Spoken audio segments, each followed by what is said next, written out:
बातमी आहे इंदापुरातून। इंदापूरमध्ये काका पुतण्याची प्रचार सभा होणार आहे। शरद पवार आणि अजित पवार हे प्रचारासाठी इंदापूरमध्ये असणार आहेत, तर राष्ट्रपती मोरगावमध्ये सभा होणार आहे आणि राष्ट्रवादीची भोरमध्ये सभा होणार आहे।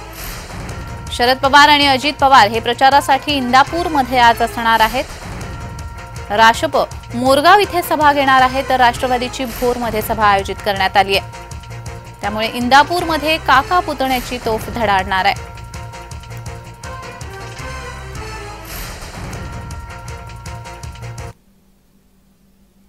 तर या संदर्भात अधिक माहिती देण्यासाठी आमचे प्रतिनिधी नवनाथ बोरकर आपल्याशी जोडले गेलेले आहेत। नवनाथ, आज इंदापूरमध्ये राष्ट्रपती आणि राष्ट्रवादी दोघांच्याही सभा होत आहेत, अधिकची माहिती।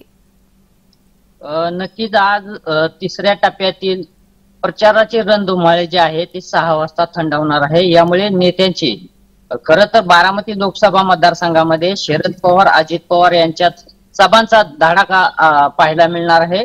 शरद पवार आणि अजित पवार यांची इंदापूरमध्ये शरद पवार यांची 10 वाजता सभा होणार आहे, तर अजित पवार यांची इंदापूरमध्ये 2 वाजता सभा पार पडणार आहे। त्याचबरोबर अजित पवार हे भोर आणि वेल्हा या सकाळच्या दौऱ्यामध्ये त्यांची सभा पार पडणार आहे, तर सायंकाळी बारामतीमध्ये दोघांची देखील सांगता सभा होणार आहे।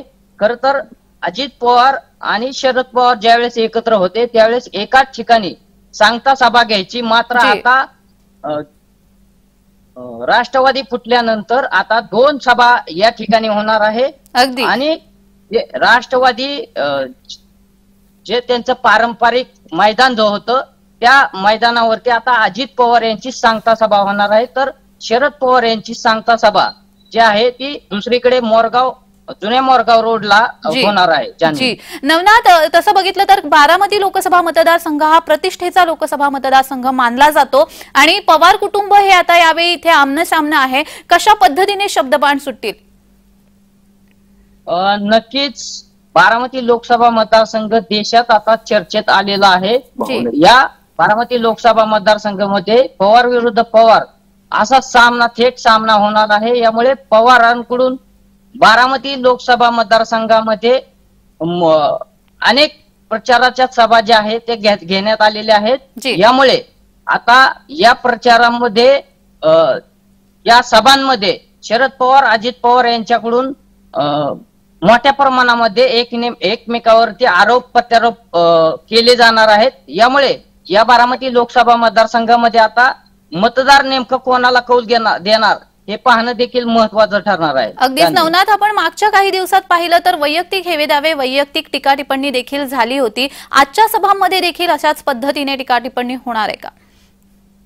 नक्कीच आज देखील शरद पवार आणि अजित पवार, सुप्रिया सुळे यांच्याकडून एकमेकावरती आरोप प्रत्यारोप होणार आहेत।